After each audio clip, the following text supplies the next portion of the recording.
pensar, seriamente, que a sua personalidade mudou no decurso deste ano, porque as suas ideias, longe do nível social da sede do império, baixaram ao terreno dos sentimentos. Mais relaxados, em face da compostura que se exige da mulher de um senador, ou da matrona romana. Lívia ouvira, angustiadamente, as palavras injustificáveis do marido.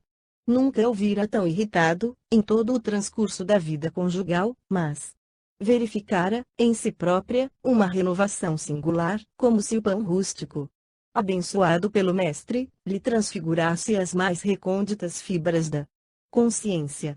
Seus olhos se enchiam de lágrimas, não por um orgulho ferido ou pela ingratidão que aquelas admoestações injustas revelavam, mas com profunda compaixão do esposo, que não a compreendia, e adivinhando a dolorosa tempestade que lhe fustigava o coração generoso, porém arbitrário, no plano de suas resoluções. Serena e silenciosa, não se justificou perante as severas reprimendas. Foi quando, então, compreendendo que aquele atrito não deveria prosseguir, dirigiu-se o senador para a porta de saída do apartamento, abrindo-a com estrépito, a exclamar: "Jamais fiz uma viagem tão penosa e tão infeliz. Gênios malditos parecem presidir às minhas atividades na Palestina, porque, se curei uma filha, perdi um filhinho no desconhecido e começo a perder a mulher no abismo das irreflexões e da incoerência, e acabarei, também, perdendo-me para sempre." Dizendo, bateu a porta com toda a força dos seus movimentos instintivos, encaminhando-se ao gabinete, enquanto a esposa, de coração genuflexo, dirigia o pensamento para aquele Jesus carinhoso e terno, que viera ao mundo para salvar todos os pecadores. Lágrimas dolorosas fluíam-lhe dos olhos, fixos ainda na paisagem do lago de Genezaré, aonde parecia haver regressado em espírito, novamente. Lá estava o mestre, em atitudes doces de prece, cravando nas estrelas do céu os olhos fulgurantes. Figurou-se-lhe que Jesus também lhe notara a presença naquela hora sombria da noite, porque desviara o olhar fúlgido do firmamento constelado e estendia-lhe os braços compassivos e misericordiosos, exclamando com infinita doçura: "Filha, deixa que chorem os teus olhos as imperfeições da alma que o nosso Pai destinou para a gêmea da tua. Não esperes deste mundo mais que lágrimas e padecimentos, porque é a dor que os corações se lucificam para o céu. Um momento chegará em que te sentirás no acume das aflições, mas não duvides da minha misericórdia, porque no momento oportuno, quando todos te desprezarem, eu te chamarei ao meu reino de divinas esperanças, onde poderás aguardar teu esposo, no curso incessante dos séculos." Pareceu-lhe que o mestre continuaria a embalar-lhe o coração com suaves e carinhosas promessas de bem-aventurança, mas um ruído qualquer a separara daquela visão de luz e de felicidade indefiníveis. Quebrara-se o quadro da sua preocupação espiritual, como se feito de tenuíssimas filigranas. Todavia, a esposa do senador compreendeu que não fora vítima de uma perturbação alucinatória, e guardou, com amor, no âmago do coração, as doces palavras do Messias. E, enquanto despia os trajes galileus, a fim de retomar o curso de suas obrigações domésticas, de alma límpida e consolada, parecia, ainda, lobrigar o vulto sereno e amado do Senhor, nas eminências verdejantes das margens do Tiberíades, através da neblina suave, que lhe embaciava os olhos úmidos de pranto. Vi, no grande dia do Calvário, desde a sua altercação com a esposa, fechara-se Públio Lentulus na mais penosa taciturnidade. Dolorosas suspeitas lhe vergastavam o coração impulsivo, acerca do procedimento daquela que o destino algemara ao seu espírito, para sempre, no instituto da vida conjugal. Não pudera compreender o disfarce de que Lívia se utilizara para o encontro com o profeta de Nazaré, pois seu temperamento orgulhoso rebelava-se contra aquela atitude da mulher, considerando a sua posição social um penhor da veneração e do respeito de todos e dando guarida, assim, às mais penosas desconfianças. intoxicado pelas calúnias de Fúvia e Sulpício. Algum tempo decorrera e, enquanto ele se enclausurava no seu mutismo e na sua melancolia, Lívia abroquelava-se na fé, nas palavras carinhosas e persuasivas do Nazareno. Nunca mais voltara ela a Cafarnaum, com o fim de ouvir as consoladoras prédicas do Messias, mas, por intermédio de Ana, que lá comparecia pontualmente, procurou auxiliar, sempre que possível, os pobres que buscavam a palavra de Jesus, na medida dos seus recursos materiais. Profunda tristeza lhe invadia o coração sensível e generoso, ao observar as atitudes incompreensíveis do companheiro, mas, a verdade é que já não colocava suas esperanças em qualquer realização do orbe terrestre, volvendo as mais ardentes aspirações para aquele reino de Deus, maravilhoso e sublime, onde tudo devia transpirar amor, ventura e paz, no seio farto de soberanas consolações celestes. Aproximava-se a Páscoa no ano 33. Numerosos amigos de Públio haviam aconselhado a sua volta temporária a Jerusalém, a fim de intensificar os serviços da procura do filhinho, no curso das festividades que concentravam, na época, as maiores multidões da Palestina, estabelecendo possibilidades mais amplas ao reencontro do desaparecido.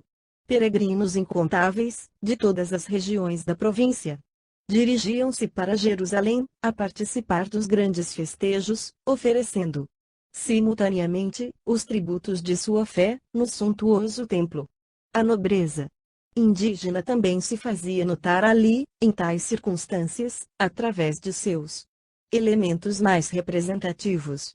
Todos os partidos políticos se arregimentavam para os serviços extraordinários das solenidades que reuniam as maiores massas do judaísmo, encaminhando-se para lá os homens mais importantes do tempo. As autoridades romanas, por sua vez, concentravam-se, igualmente, em Jerusalém, na mesma ocasião, reunindo-se na cidade quase todos os centuriões e legionários, destacados a serviço do império, nas paragens mais remotas da província. Públio Lentulus não desdenhou o alvitre, antes que a cidade se enchesse de romeiros exploradores, já ali se encontrava com a família, fornecendo instruções aos servos de confiança, conhecedores do pequenino Marcus, de maneira a estabelecer um cordão de investigadores atentos e permanentes, enquanto perdurassem os festejos. Em Jerusalém, o convencionalismo social não se modificara, notando-se apenas a circunstância de Públio haver dispensado a residência do tio Sálvio, adquirindo uma vila confortável e graciosa em plena rua movimentada, de onde pudesse observar, igualmente, as manifestações populares. As vésperas da Páscoa chegaram com a volumosa preamar de peregrinos de todas as classes e de todas as localidades provinciais. Interessante observar-se, naqueles blocos heterogêneos de povo, os hábitos mais dispares entre si. Caravanas sem conto, revelando os mais esquisitos costumes, atravessavam as portas da cidade, patrulhadas por numerosos soldados pretorianos. E enquanto o senador fazia comparações de ordem econômica, social e política, observando as massas de povo que afluíam às ruas movimentadas, vamos encontrar Lívia em palestra íntima com a serva de sua amizade e confiança. Sabeis, senhora, que também o Messias chegou ontem à cidade? Exclamava Ana, com um raio de alegria nos grandes olhos. Verdade? Perguntou Lívia, surpresa. Sim, desde ontem chegou Jesus a Jerusalém, saudado por grandes manifestações populares. A ressurreição de Lázaro, em Betânia, confirmou suas divinas virtudes de Filho de Deus, entre os homens mais descrentes desta cidade. E acabo de saber que sua chegada foi objeto de imensas alegrias da parte do povo. Todas as janelas se enfeitaram de flores para sua passagem triunfal, as crianças espalharam palmas verdes e perfumadas no caminho, em homenagem a ele e aos seus discípulos. Muita gente acompanhou o mestre desde as margens do lago de Genezaré, seguindo-o até aqui, através de todas as localidades Quem me trouxe a notícia foi um conhecido pessoal, portador do tio Simeão, que também veio a Jerusalém, nessa grande caminhada, apesar da sua idade avançada. Ana, essa notícia é muito confortadora, disse-lhe a senhora, com bondade, e se eu pudesse iria ouvir a palavra do Mestre, onde quer que fosse, mas, bem sabes as dificuldades para a consecução deste intento. Entretanto, ficas livre de tuas obrigações e trabalhos, durante a permanência de Jesus em Jerusalém, de modo a bem aproveitares as festas da Páscoa, ouvindo, ao mesmo tempo, as prédicas do Messias, que tanto bem nos fazem ao coração. E, entregando à criada o indispensável auxílio pecuniário, observava que Ana partia satisfeita em demanda das cercanias do Monte das Oliveiras, onde estacionavam massas compactas de peregrinos, entre os quais se notava a presença do velho Simeão, de Samaria, romeiro desassombrado que não trepidara, apesar da idade avançada, em aderir ao movimento das peregrinações pelos mais escabrosos e longos caminhos. Em casa de Lentulus não havia tanto interesse pelas grandes festividades do judaísmo. O único motivo justificava a presença do senador em Jerusalém. Naqueles dias turbulentos, o da busca incessante do filho, que parecia perdido para sempre. Diariamente ouvia os servos de confiança, após as diligências empreendidas e, de instante a instante, sentia-se mais acabrunhado por acerbas desilusões, considerando a luta inútil naquelas pesquisas exaustivas e infrutíferas. Na vivenda clara e ajardinada, as horas passavam vagarosas e tristes. Embalde se movimentavam as ruas, patrulhadas por soldados e cheias de criaturas de todos os matizes sociais.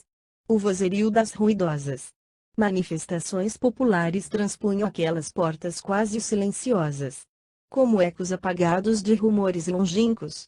A penosa situação conjugal, em que se colocara, separava o senador da mulher, como se estivessem irremediavelmente distantes um do outro e destruídos os laços sagrados do coração. Foi a esse retiro de calma aparente que Ana voltou, certa manhã. Passados alguns dias, a fim de cientificar a senhora da inesperada prisão do Messias. Com a simplicidade espontânea e sincera da alma popular, que ela encarnava, a serva humilde historiou, com os mais íntimos pormenores, a cena provocada pela ingratidão de um dos discípulos, em virtude do despeito e da ambição dos sacerdotes e fariseus do templo da grande cidade israelita. Amargamente compungida em face do acontecimento, Lívia considerou que, se fosse noutro tempo, recorreria imediatamente à proteção política do marido, de modo a evitar ao profeta de Nazaré os ataques das ambições desmesuradas. Agora, porém, reconhecia não lhe ser possível socorrer-se do prestígio do companheiro, em tais circunstâncias. Mesmo assim, procurou aproximar-se dele, por todos os modos, embora improficuamente. De uma sala contígua ao seu gabinete, notou que Públio atendia numerosas pessoas que o procuravam, particularmente, em atitude discreta, e o interessante é que, segundo as suas observações, todos expunham ao senador o mesmo assunto, isto é, a prisão inesperada de Jesus Nazareno, acontecimento que desviara todas as atenções das festividades da Páscoa, tal o interesse despertado pelos feitos do Mestre, em todos os espíritos. Alguns solicitavam a sua intervenção no processo do acusado, outros, da parte dos fariseus ligados aos sacerdotes do Sinédrio, encareciam aos seus olhos o perigo das pregações de Jesus, apresentado por muitos como revolucionário, inconsciente, contra os poderes políticos do império. Debalde esperou Lívia que o marido lhe concedesse 2 minutos de atenção, no compartimento próximo do seu gabinete privado. Sua ansiedade tocava o apogeu, quando lobrigou a figura de Sulpício Tarquinius, que vinha da parte de Pilatos solicitar ao senador o obséquio da sua presença, imediatamente, no palácio do governo provincial, a fim de resolver um caso de consciência. Públio Lentulus não se fez rogado. ponderando os deveres de homem de Estado, concluiu que deveria esquecer quaisquer prevenções da sua vida particular e privada, marchando ao encontro das obrigações que devia ao império. Lívia perdeu, então, toda a esperança de implorar-lhe auxílio para o mestre, naquele dia. Sem saber por que, intensa amargura invadia-lhe o mundo íntimo. E foi com a alma envolta em sombras que elevou ao Pai Celestial as suas preces fervorosas e sinceras, por aquele que seu coração considerava lúcido emissário dos céus, suplicando, a todas as forças do bem, livrassem o Filho de Deus da perseguição e da perfídia dos homens. Ao chegar à corte provincial romana, naquele dia inesquecível de Jerusalém, Públio Lentulus foi tomado de extraordinária surpresa. Ondas compactas de povo se adensavam na praça extensa, em gritaria ensurdecedora. Pilatos recebeu-o com deferência e solicitude, conduzindo-o a um gabinete amplo, onde se reunia pequeno número de patrícios, escolhidos a dedo em Jerusalém.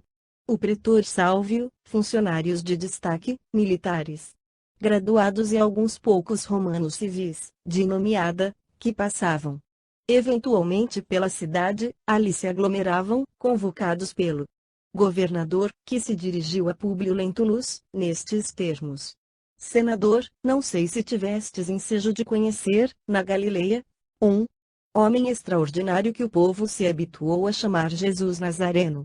Esse homem foi agora preso, em virtude da condenação dos membros do Sinédrio, e a massa popular que o havia recebido, nesta cidade, com palmas e flores, pede agora, nesta praça, o seu imediato julgamento. Por parte das autoridades provinciais, em confirmação da sentença proferida pelos sacerdotes de Jerusalém. Eu, francamente, não lhe vejo culpa alguma, senão a de ardente visionário de coisas que não posso ou não sei compreender, surpreendendo-me amargamente o seu penoso estado de pobreza. Neste comenos, penetraram nas salas duas irmãs, Cláudia e Fúvia, que tomaram assento nesse conselho íntimo de patrícios. Ainda esta noite, continuou Pilatos, apontando para a esposa, parece que os augúrios dos deuses se manifestaram para minha orientação, pois Cláudia sonhou que uma voz lhe recomendava que eu não deveria arriscar minha responsabilidade no julgamento desse homem justo. Resolvi, portanto, agir em consciência, aqui reunindo todos os patrícios e romanos notáveis de Jerusalém, para examinarmos o assunto, de modo que o meu ato não prejudique os interesses do império, nem colida com o meu ideal de justiça. Que dizeis, pois, dos meus escrúpulos, na qualidade de representante direto do Senado e do Imperador, entre nós, neste momento? Vossa atitude obtemperou o senador, compenetrado de suas responsabilidades, revela o máximo critério nas questões administrativas. E, recordando, no íntimo, os bens que havia recebido do profeta com a cura da filhinha, embora as dúvidas levantadas por seu orgulho e vaidade, continuou. Conheci de perto o profeta de Nazaré, em Cafarnaum, onde ninguém o tinha na conta de conspirador ou revolucionário. Suas ações ali eram as de um homem superior, caridoso e justo, e jamais tive conhecimento de que sua palavra se erguesse contra qualquer instituto social ou político do império. Certamente, alguém o toma aqui como pretendendo a autoridade política da Judeia, cevando-se no seu nome as ambições e o despeito dos sacerdotes do templo. Mas, já que guardais no coração os melhores escrúpulos, por que não enviais o prisioneiro ao julgamento de Antipas, a quem, com mais propriedade, deve interessar a solução de semelhante assunto, representando, nestes dias, o governo da Galileia aqui em Jerusalém? Acho que ninguém, melhor que Herodes, pode resolver em sã consciência um caso como este, considerando-se a circunstância de que julgará um compatrício seu, já que não vos supondes de posse de todos os elementos para proferir sentença definitiva nesse processo insólito. A ideia foi unanimemente aceita, sendo o acusado conduzido à presença de Herodes Antipas, por alguns centuriões, obedecendo-se rigorosamente as determinações de Pilatos nesse sentido. Todavia, no palácio do tetrarca da Galileia, foi Jesus de Nazaré recebido com profundo sarcasmo. Apelidado pela gente simples como Rei dos Judeus e simbolizando a esperança de certas reivindicações políticas para numerosos de seus seguidores, entre os quais se incluía o famoso discípulo de Quiriote, o mestre de Nazaré foi tratado pelo príncipe de Tiberíades como vulgar conspirador, humilhado e vencido. Antipas, porém, para fazer sentir ao procurador da Judeia conta de ridículo em que tomava os seus escrúpulos, mandou que se tratasse o prisioneiro com o máximo de ironia. Vestiu-lhe uma túnica alva, igual à indumentária dos príncipes do tempo, colocando-lhe nos braços uma cana imunda à guisa de cetro, e coroou-lhe a fronte abatida com uma auréola de venenosos espinhos. Devolvendo-o à sanção de Pilatos, no turbilhão de gritarias da populaça exacerbada. Muitos soldados romanos cercavam o acusado, protegendo das investidas da massa furiosa e inconsciente. Jesus, trajando, por irrisão, a túnica da realeza, coroado de espinhos, e empunhando uma cana, como símbolo do seu reinado no mundo, deixava transparecer, nos olhos profundos, indefinível melancolia.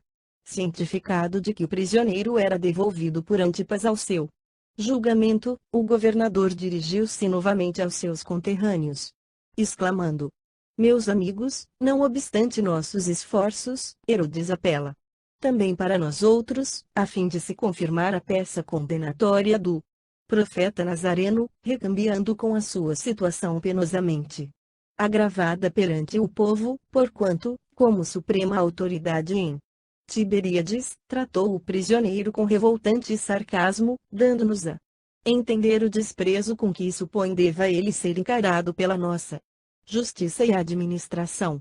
Tão amarga situação contrista-me bastante, porque o coração me diz que esse homem é um justo, mas que fazermos em semelhante conjuntura? Da câmara isolada, onde se reunia o apressado e reduzido conselho de patrícios, podiam observar-se os ecos rumorosos da turba amotinada. Em espantosa gritaria, um ajudante de ordens do governador, de nome Polibios, homem sensato e honesto, penetrou no recinto, pálido e quase trêmulo, dirigindo-se a Pilatos. Senhor governador, a multidão enfurecida ameaça invadir a casa.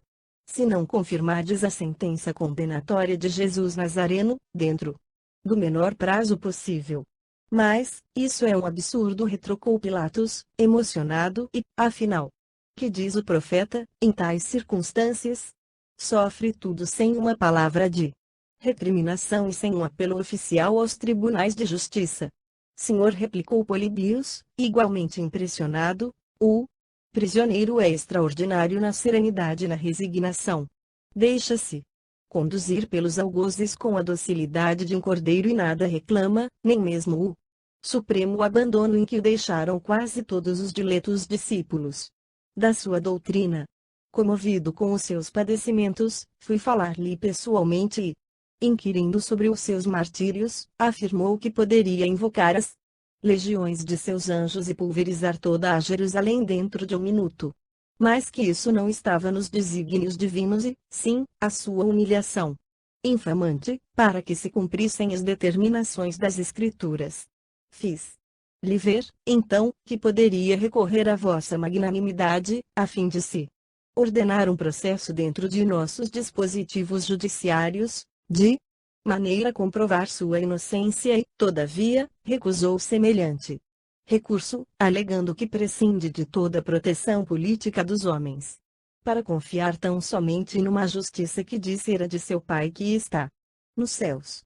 Homem extraordinário, revidou Pilatos, enquanto os presentes o acompanhavam estupefatos.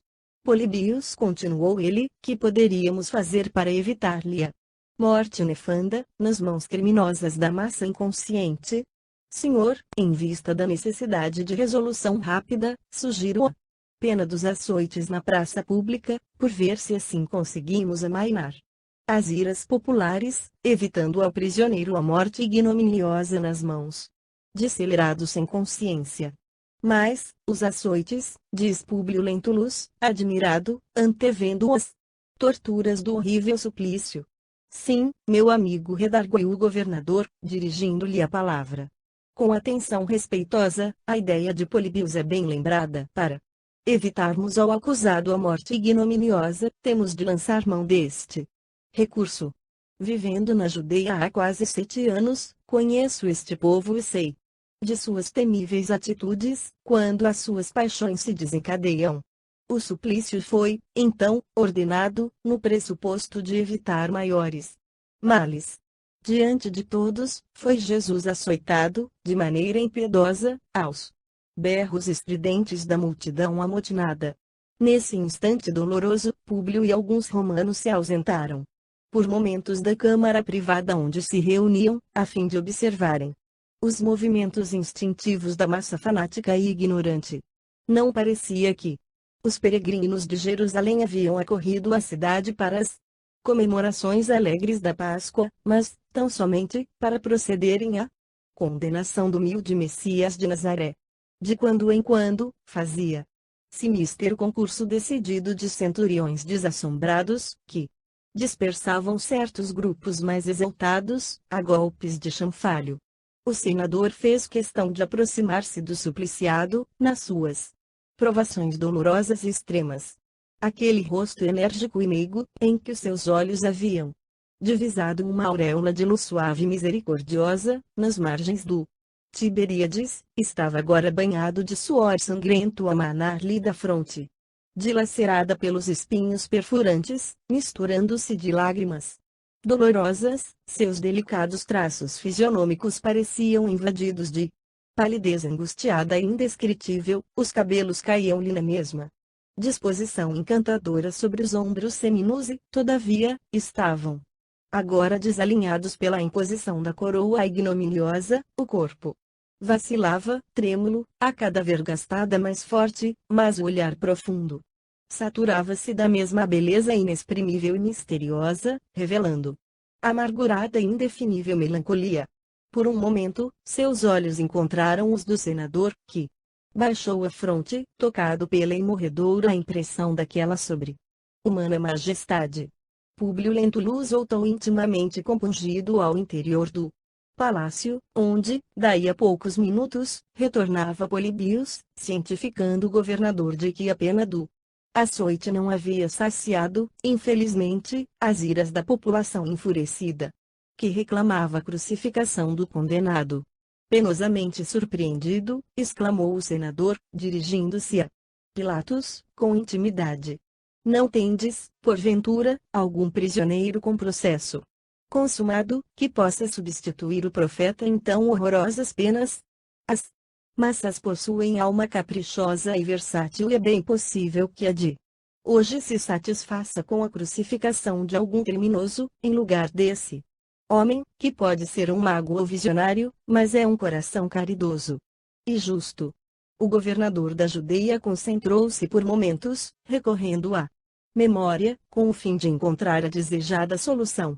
Lembrou-se então de Barrabás, personalidade temível, que se encontrava no cárcere aguardando a última pena, conhecido e odiado de todos pelo seu comprovado espírito de perversidade, respondendo afinal: muito bem.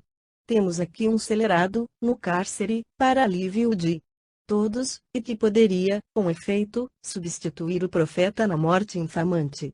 E mandando fazer o possível silêncio, de uma das eminências do edifício, ordenou que o povo escolhesse entre o bandido e Jesus.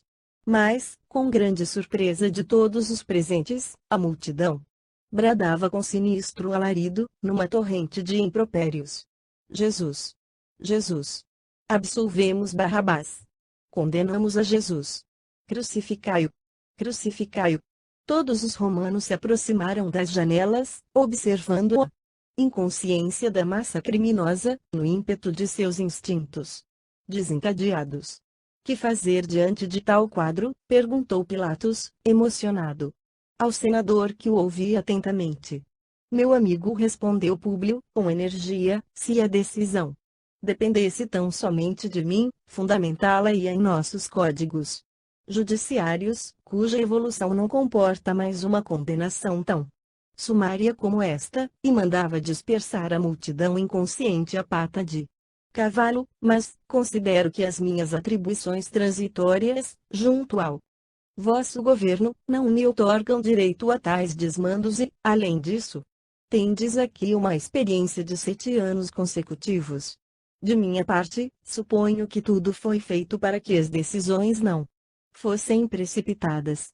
Antes de tudo, o prisioneiro foi enviado ao julgamento de Antipas, que complicou a situação diante da população irresponsável, dentro das suas infelizes noções da tarefa de um governo, deixando-vos a responsabilidade da última palavra sobre o assunto. Em seguida, determinastes o suplício do açoite para satisfazer ao povo amotinado, e agora acabais de indicar outro criminoso para crucificação, em lugar do acusado. Tudo inutilmente. Como homem, estou contra este povo inconsciente e infeliz, e tudo faria por salvar o inocente, mas, como romano, acho que uma província como esta não passa de uma unidade econômica do império, não nos competindo, a nós outros, o direito de interferência nos seus grandes problemas morais, e presumindo, desse modo, que a responsabilidade desta morte nefanda deve caber agora, exclusivamente, a essa turba ignorante e desesperada, e aos sacerdotes ambiciosos e egoístas que a dirigem. Pilatos enterrou a fronte nas mãos, como a refletir maduramente naquelas ponderações, mas, antes que pudesse externar sua opinião, eis que Polibios aparece aflito, exclamando em atitude discreta: Senhor governador, é preciso apressar vossa decisão. Espíritos maldizentes começam a duvidar da vossa fidelidade aos poderes de César, compelidos pela intriga dos sacerdotes do templo, colocando a vossa dignidade em terreno equívoco para todos.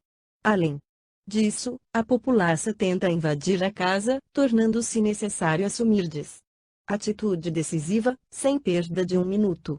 Pilatos ficou rubro de cólera, diante de semelhantes injunções, exclamando irritado, como se estivesse sob o jugo do mais singular dos determinismos: Está bem. Lavarei as mãos deste ignominioso delito. O povo de Jerusalém será satisfeito. E, procedendo a esse ato que o celebrizaria para sempre, dirigiu algumas palavras ao condenado, mandando, em seguida, recolhê-lo a uma cela, onde pudesse permanecer alguns minutos, sem esgraceiras investidas da turba impetuosa, antes que a multidão o conduzisse ao Gólgota, que, na linguagem usual, deverá ser traduzido por lugar da caveira. Um sol abrasador tornara sufocante e insuportável a atmosfera. Saciada, afinal, a fúria da multidão nos seus desvairamentos. Infelizes, numerosos soldados seguiram o prisioneiro, que demandava o monte da crucificação, a passos vacilantes sob o madeiro da ignomínia, que a justiça da época destinava aos bandidos e aos ladrões. Até o momento de sua saída sob a cruz, ninguém se interessara por ele, junto à autoridade, o governador da Judeia. Depreendia daí o senador que, quantos seguiam o mestre de Nazaré nas margens do lago, em Cafarnaum, o haviam abandonado inteiramente. De uma das janelas do palácio, considerou, penalizado, o desprezo infligido àquele homem que, um dia, o dominara com a força magnética da sua personalidade incompreensível, observando a ondulação da turba. Enfurecida, ao sair o inesquecível cortejo, ao lado do mestre não se via mais a carinhosa assistência dos discípulos e seus numerosos seguidores. Apenas algumas mulheres, entre as quais se destacava o vulto impressionante e agoniado de sua mãe, o amparavam afetuosamente, no doloroso e derradeiro transe. Aos poucos, a praça extensa quietou-se ao calor sufocante da tarde que se avizinhava. À distância, ouvia-se ainda a vozearia da plebe, aliada ao relinchar dos cavalos e ao tinir das armaduras. Impressionados com o espetáculo que, aliás, não era incomum na Palestina, reuniram-se os romanos em uma das salas amplas do palácio governamental, em animada palestra, comentando os instintos e paixões ferozes da plebe enfurecida. Daí a minutos, Cláudia mandava servir doces, vinhos e frutas, e, enquanto a conversação timbrava os problemas da província e as intrigas da corte de Tibério, mal imaginava aquele punhado de criaturas que, na cruz grosseira e humilde do Gólgota, ia acender-se uma gloriosa luz para todos os séculos terrestres. Ix, a calúnia vitoriosa. Se Jesus de Nazaré havia sido abandonado por seus discípulos e seguidores mais diretos, o mesmo não se verificara quanto ao grande número de criaturas humildes que o acompanhavam com devoção purificada e sincera. É verdade que essas almas, raras, não revelaram francamente as suas simpatias perante a turba desvairada, temendo-lhe as sanhas destruidoras, mas muitos espíritos piedosos, como Ana e Simeão, contemplaram de perto os martírios do Senhor sob o açoite infamante, cheios de lágrimas angustiosas, esperando que, a cada momento, se pudesse manifestar a justiça de Deus contra a perversidade dos homens, a favor do Messias. Contudo, esvaeceram-se-lhes as derradeiras esperanças, quando, sob o peso da cruz, o supliciado caminhou a passos cambaleantes, para o monte da última injúria, depois de confirmada a ignóbil sentença. Foi assim que Ana e seu tio, reconhecendo inevitável o martírio da crucificação, deliberaram seguir para a residência de Públio, para suplicar o patrocínio de Lívia junto ao governador. Enquanto o cortejo sinistro e impressionante se punha em marcha, nos seus movimentos vagarosos, ambos se desviaram da massa, encaminhando-se por uma viela ensolarada, em busca do almejado socorro. Penetrando na residência, enquanto Simeão a esperava pacientemente, numa calçada próxima, dirige-se Ana, a esposa do senador, que a recebeu surpresa e angustiada. Senhora, diz, mal ocultando as lágrimas, o profeta de Nazaré já está a caminho da morte ignominiosa na cruz, entre os ladrões. Uma emoção mais forte embargara-lhe a voz, sufocada de pranto. Como, respondeu Lívia, penosamente surpreendida-se à prisão. Data de tão poucas horas? Mas é a verdade, revidou a serva, compungida e em nome daqueles mesmos sofredores que vistes consolados pela sua palavra carinhosa e amiga, junto às águas do Tiberíades, eu e meu tio Simeão vimos implorar o vosso auxílio pessoal perante o governador, a fim de fazermos um esforço derradeiro pelo Messias. Mas, uma condenação como essa, sem estudo, sem exame, é lá possível? Vive, então, aqui este povo sem outra lei que não a da barbaria? Exclamou a senhora, visivelmente revoltada com a inopinada notícia, como se desejasse arrancá-la qualquer divagação incompatível. Com um momento, a serva insistiu com decisão e amargura. Entretanto, senhora, não podemos perder um minuto. Antes de tudo, porém, eu precisava consultar meu marido sobre o assunto, monologou a esposa do senador, recordando-se repentinamente dos seus deveres conjugais. Onde estaria Públio naquele instante? Desde a manhã, não regressar a casa, após o chamado insistente de Pilatos. Teria colaborado na condenação do Messias. Num relance, a pobre senhora examinou toda a situação nos seus mínimos detalhes, recordando, igualmente, os bens infinitos que o seu coração havia recebido das mãos caridosas e complacentes do mestre Nazareno, e, como se estivesse iluminada por uma força superior que lhe fazia esquecer todas as questões transitórias da terra, exclamou com heróica resolução: está bem, Ana, irei em tua companhia pedir a proteção de Pilatos para o profeta. Esperar-me-ás um momento, enquanto vou retomar aqueles trajes galileus que me serviram naquela tarde de Cafarnaum, dirigindo-me, deste modo, ao governador, sem provocar a atenção da turbamulta desenfreada. Em poucos minutos, sem refletir nas consequências da sua desesperada atitude, Lívia estava na rua, novamente enfiada nos trajes simples da gente pobre da Galileia, trocando amarguradas impressões com o ancião de Samaria e sua sobrinha, acerca dos dolorosos acontecimentos. Aproximando-se da sede do governo provincial, seu coração Palpitou com mais força, obrigando a mais demorados pensamentos. Não seria uma temeridade da sua parte procurar o governador, sem prévio conhecimento do marido? Mas, tudo não fizera ela, em vão, para aproximar-se do esposo arredio irritado, de maneira a reerguer sua antiga confiança? E Pilatos, na sua imaginação, guardava ainda os pormenores das amargas comoções daquela noite em que lhe fora ele mais franco, quanto aos sentimentos inconfessáveis que a sua figura de mulher lhe havia inspirado. Lívia hesitou ao penetrar num dos ângulos da grande praça, agora adormecida por um sol causticante, de brasas vivas. Seu raciocínio contrariava a atitude que assumira aos apelos da serva, que representava, aos seus olhos, a súplica angustiada de números espíritos desvalidos. Seu coração, porém, sancionava plenamente aquele derradeiro esforço em favor do emissário celeste que lhe havia curado as chagas da filhinha, enchendo de tranquilidade inalterável o seu coração, atormentado de esposa e mãe, tantas vezes incompreendido.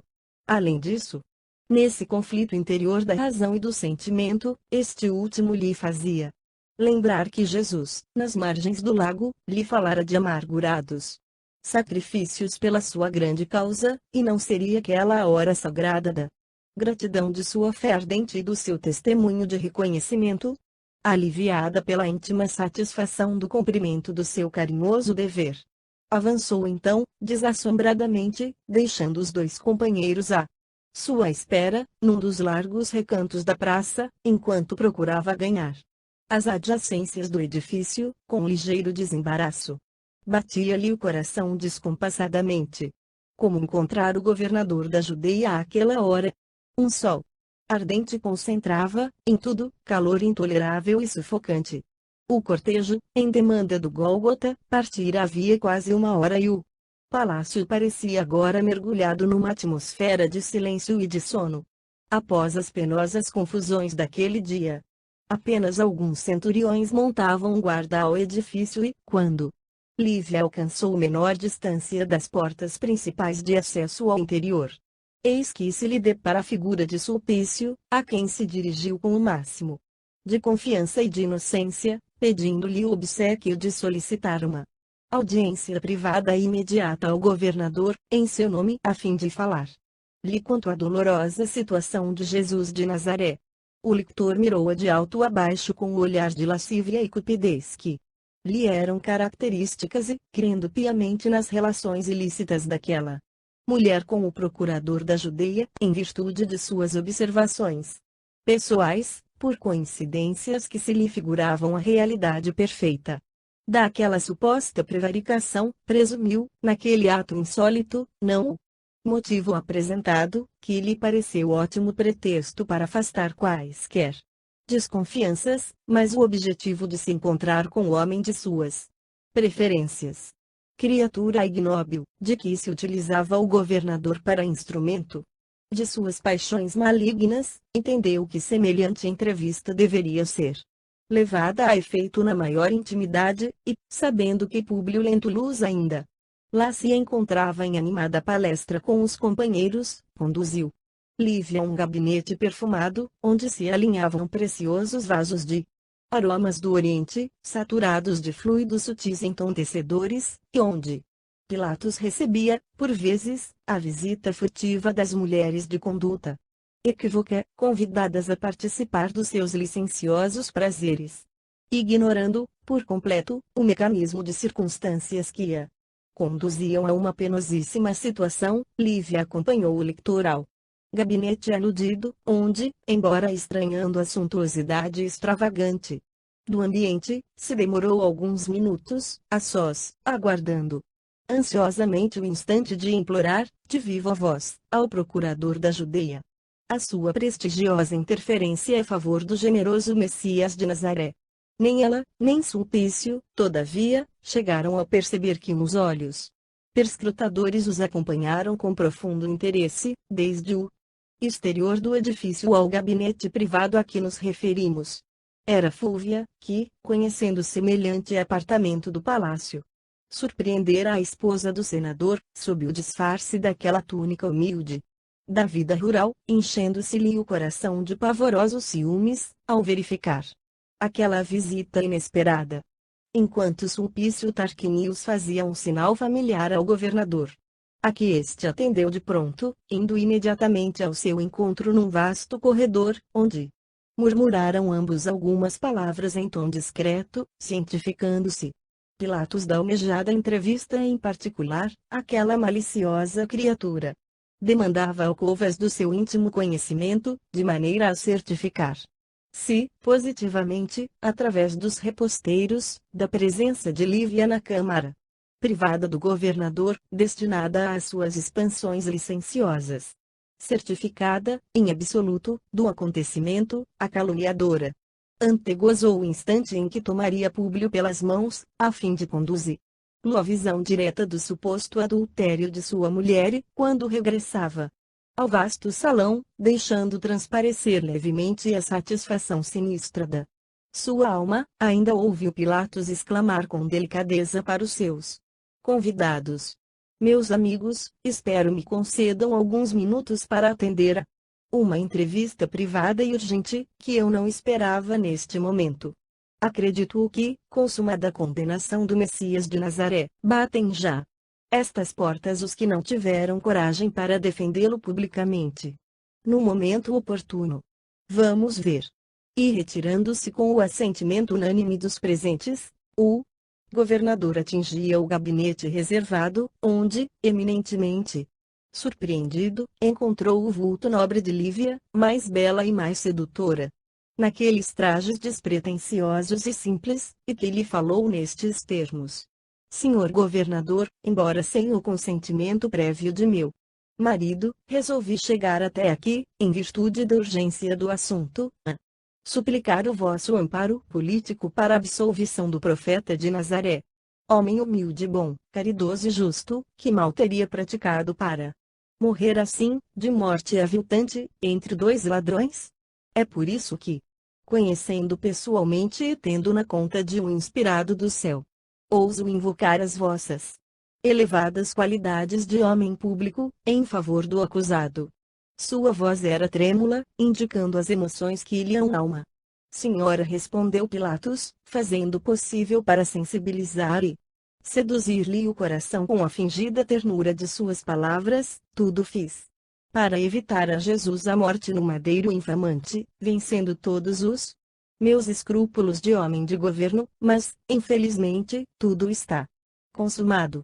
Nossa legislação foi vencida pelas iras da multidão delinquente, nas explosões injustificadas do seu ódio incompreensível. Então, não é lícito esperarmos nenhuma providência mais a benefício desse homem caridoso e justo, condenado como vulgar malfeitor? Será ele, então, crucificado pelo crime de praticar a caridade e plantar a fé no coração dos seus semelhantes, que ainda não sabem adquiri-la por si próprios? Infelizmente, assim é, replicou Pilatos, contrafeito tudo fizemos a fim de evitar os desatinos da plebe amotinada, mas os meus escrúpulos não conseguiram vencer, sendo obrigado a confirmar a pena de Jesus, a contragosto. Por um momento, entregou-se Lívia às suas meditações dolorosas, como se estivesse inquirindo, a si mesma, qualquer providência nova a adotar sem perda de um minuto. Quanto ao governador, depois de imprimir uma pausa às suas palavras, deixou que os instintos do homem surgissem, plenamente. Naquelas circunstâncias, aquele dia havia sido de lutas penosas e intensas. Singular abatimento físico lhe dominava os centros mais poderosos da força orgânica, mas, diante dos seus olhos habituados à conquista e, muitas vezes, aos recursos da própria crueldade, estava aquela mulher, que lhe resistira. Poderosa algema parecia imantá-lo à sua personalidade simples e carinhosa, e ele, mais que nunca, desejou possuí-la, tornando-a, como as outras, um instrumento de suas transitórias paixões. O ambiente, sobretudo, conturbava-lhe as fontes mais puras do raciocínio. Aquele gabinete era destinado, exclusivamente, às Suas extravagâncias noturnas e fluidos entontecedores pairavam em todos os seus escaninhos, embotando os mais nobres pensamentos. Vi a mulher ambicionada, perdida por alguns segundos em graciosas cismas, diante da sua presença dominadora. Aquela graça simples, saturada de generosidade quase infantil e, aliada aos olhos límpidos e profundos de Madonna do Lar, obscureceu-lhe o cavalheirismo que, por vezes, aflorava no modo brusco das suas injustiças e crueldades de homem da vida particular e da vida pública. Avançando como tomado por força incoercível, exclamou inopinadamente, fazendo-lhe sentir o perigo da posição em que se colocara. Nobre Lívia, começou ele, na inquietação de seus impuros pensamentos, nunca mais olvidei aquela noite, cheia de músicas e de estrelas, em que vos revelei pela primeira vez a ardência do meu coração apaixonado. Esquecei, por um momento, esses judeus incompreensíveis. E ouvi, ainda uma vez, a palavra sincera dos profundos sentimentos que me inspirastes com as vossas virtudes e peregrina beleza. Senhor, teve forças para exclamar a pobre senhora, procurando aliviar-se da afronta. Mas, o governador, com a ousadia dos homens impetuosos, não teve outro gesto senão de obedecer aos seus caprichos impulsivos. Tomando-lhe as mãos, atrevidamente, Lívia, todavia, movimentando todas as suas energias, alcançou recursos para se desvencilhar dos seus braços longos e fortes. Redarguindo, intrépida: para trás, senhor. Acaso será esse o tratamento de um homem de Estado para com uma cidadã romana e esposa de um senador ilustre do Império? E, ainda que me faltassem todos esses títulos, que me deveriam dignificar aos vossos olhos cúpidos e desumanos, suponho que não deveríeis faltar, neste momento, com o comezinho dever de cavalheirismo respeitoso, que qualquer homem é obrigado a dispensar a uma mulher. O governador estacou ante aquele gesto heróico e imprevisto, tão habituado estava ele aos mais avançados processos de sedução. A resistência daquela mulher espicaçava os desejos de vencer-lhe o orgulho nobre e a virtude incorruptível. Tinha ímpetos de se atirar àquela criatura delicada e frágil, no turbilhão de lascívia e voluptuosidade que lhe obumbravam o raciocínio. No entanto, força incoercível parecia impor-se aos seus caprichos perigosos de apaixonado, inutilizando-lhe as forças necessárias à execução de semelhante cometimento. Neste comenos, a esposa do senador, lançando-lhe um olhar doloroso onde se podia ler toda a extensão do seu sofrimento e do seu desprezo em face do ultraje recebido, retirou-se profundamente emocionada, com o cérebro fervilhante dos mais desencontrados pensamentos. Antes, porém, que a vejamos sair do gabinete, somos obrigados a retroceder alguns minutos, quando Fúvia solicitou ao sobrinho de seu marido o obséquio de uma palavra em particular, pondo ao corrente de tudo o que se passava.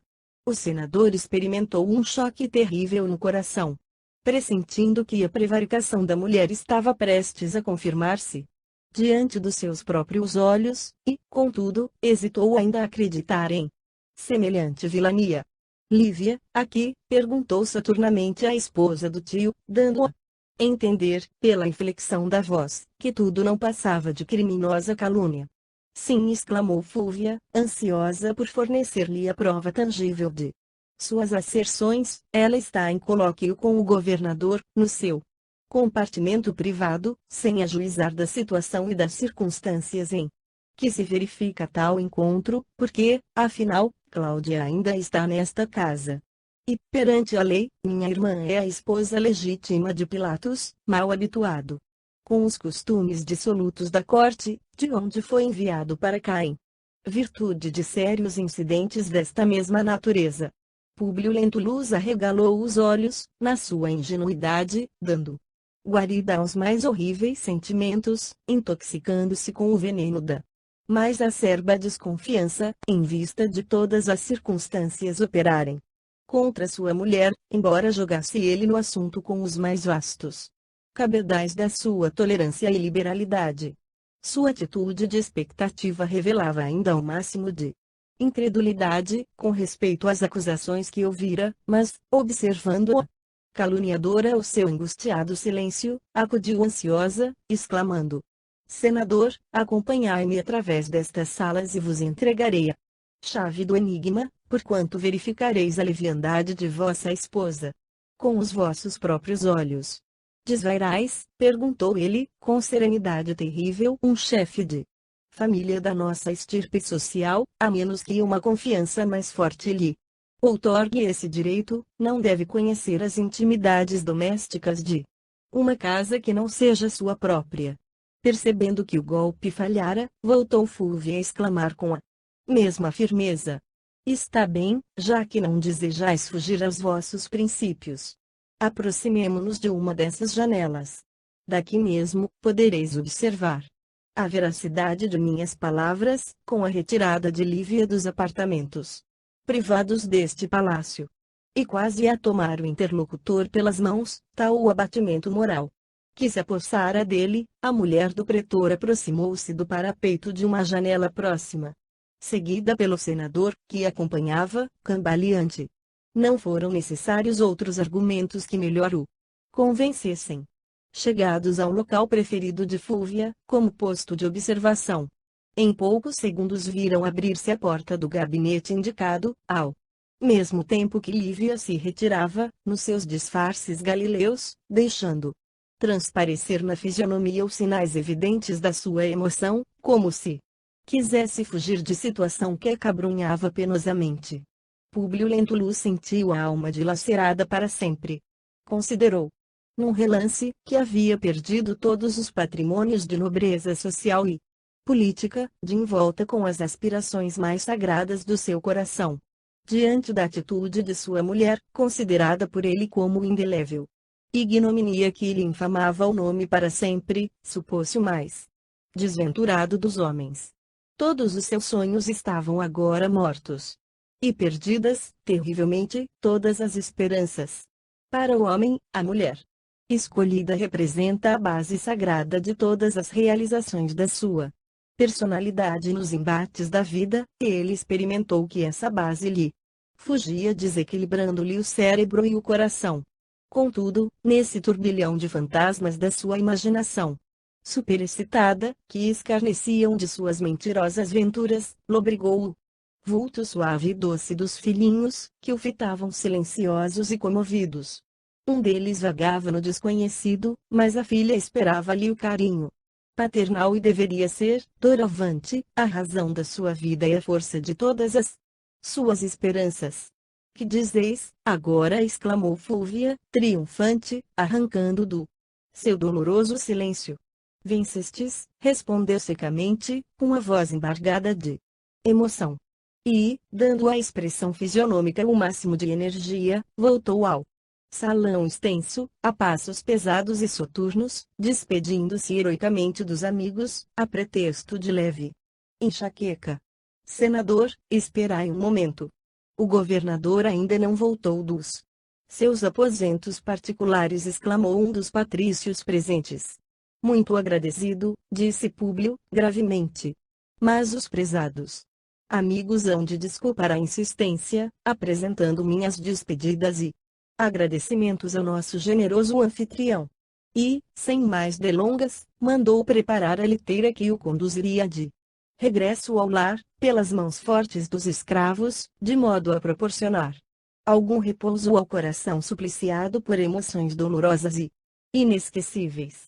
Enquanto o senador se retira profundamente contrariado, acompanhemos Lívia, de volta à praça, a fim de notificar aos dois amigos o resultado improfícuo da sua tentativa. Profundas amarguras lhe pungiam no coração. Jamais pensara, na sua generosidade simples e confiante, que o procurador da Judeia pudesse receber-lhe a súplica com tamanha demonstração de indiferença e impiedade pela sua situação de mulher. Procurou refazer-se daquelas emoções, em se aproximando de Ana e do tio, porquanto lhe competia ocultar aquele desgosto no mais íntimo do coração, junto de ambos os companheiros humildes, da mesma crença. Deixou expandir a sua angústia, exclamando pesarosa: Ana, infelizmente tudo está perdido. A sentença foi consumada e não há mais nenhum recurso. O profeta carinhoso de Nazaré nunca mais voltará a Cafarnaum para nos levar às suas consolações brandas e amigas. A cruz de hoje será o prêmio deste mundo, a sua bondade sem limites. Todos os três tinham